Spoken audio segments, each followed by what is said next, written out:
এই হলো আমার নতুন ছাদ বাগানটা করার পর লঙ্কার বাগান। নতুন ছাদ বাগান কেন বলছি, আগেও বলেছিলাম যে ছাদটাকে জল ছাদ করে আর নেট করে দেওয়া হয়েছিল। তারপরে এই কলের পাইপ দিয়ে র্যাক করে সেই র্যাকের উপরে গাছগুলো বসাতাম। আর এই দেখুন, এই হলো আমার লঙ্কার বাগান। এক একটা ওই যে নীল নীল কালির ড্রামগুলো হয় না, ওই ড্রামগুলোকে মাঝখান থেকে কেটে দুটো করেছিলাম। দুটো করে তাতে মাটি ভরে একটা করে গামলিতে দুটো করে গাছ বসিয়েছিলাম। কারণ আমি যেটা দেখে শিখেছিলাম যে লঙ্কা গাছে জল কম দিতে হয় আর লঙ্কা গাছকে ছোট জায়গায় বসাতে হয়। তা সত্যি কথা বলতে গেলে কি, এটা না সত্যিই কাজে লেগেছে। এই যে একটা ড্রামের মধ্যে দুটো করে গাছ দিয়েছিলাম, তো আপনারা তো দেখতেই পাচ্ছেন কি হারে লঙ্কা হয়েছে, ভরে ভরে। মানে মনে হচ্ছে যেন যত পাতা ততই যেন লঙ্কা হয়েছে। আর এগুলো তো যেহেতু সবুজ সবুজ মিশে গিয়েছে, তো তাই অতটা ভালো বোঝা যাচ্ছে না। লঙ্কাগুলো যখন পাকবে তখন আবার দেখাবো। এই দেখুন, আর এইটা ভিডিও করেছিল আমার মেয়ে আবার লঙ্কাগুলো হাত দিয়ে ধরে ধরে দেখছে। আর এটা হলো সেই 2021 সালের ভিডিও। বর্ষার সময় বৃষ্টির জল পেয়ে লঙ্কা গাছগুলো আরও যেন তরতাজা হয়ে উঠেছে। এত লঙ্কা হয়েছে যে কি বলবো। আশেপাশে সবাইকে তো লঙ্কা তুলে দিয়েও ছিলাম।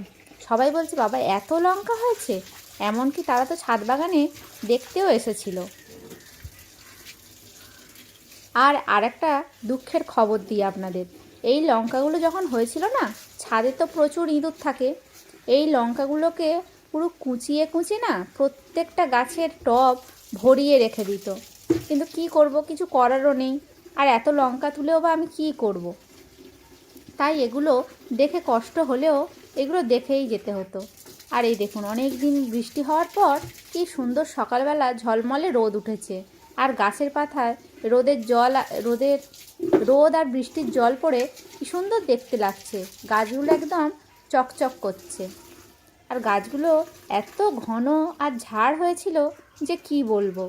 যদিও এই লঙ্কা গাছ মানে এই রকম ঝাড়ওয়ালা বা এরকম বন লঙ্কা গাছ আমার আর নেই। একটা দুটো গাছ আছে। সত্যি বলতে কি, আগের মতন এখন আর এত যত্ন করতে পারি না। এই লঙ্কা গাছগুলোকে তখন 2-3 দিন অন্তর অন্তর নিম তেল স্প্রে করতাম, যার ফলে লঙ্কা গাছের পাতাগুলো গুঁড়িয়েও যেত না। আর যা ফুল আসতো ভরে ভরে তা ফল হয়ে যেত। আর তার সঙ্গে তো জৈব সার, জৈব খাবার সবই দিতাম হচ্ছে আপনার ওই ঘুঁটেকে জলে করে সেই জলটাও দিতাম, খোল পচা দিতাম।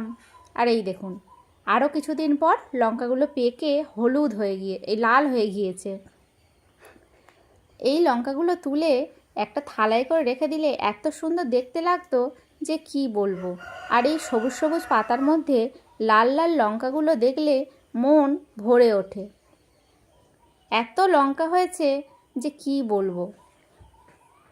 দেখে ভালোও লাগতো, আবার ওই ইঁদুরগুলো যে কেটে কেটে দিয়ে যেত সেটা দেখে খুব কষ্টও হতো। আবার ভাবছি এই রকম লঙ্কার বাগান করব। তাই লঙ্কা বীজ মাটিতে দিয়েওছি, আর তা থেকে প্রচুর চারা বের হয়েছে। আর ওই দেখুন দূরে আমার আখ গাছ, যদিও বা এখন আর ছাদে আখ গাছ নেই। আর এই দেখুন পাকা ফল, কাঁচা ফল, আবার তার সঙ্গে গাছে ফুলও ভরে ভরে আছে।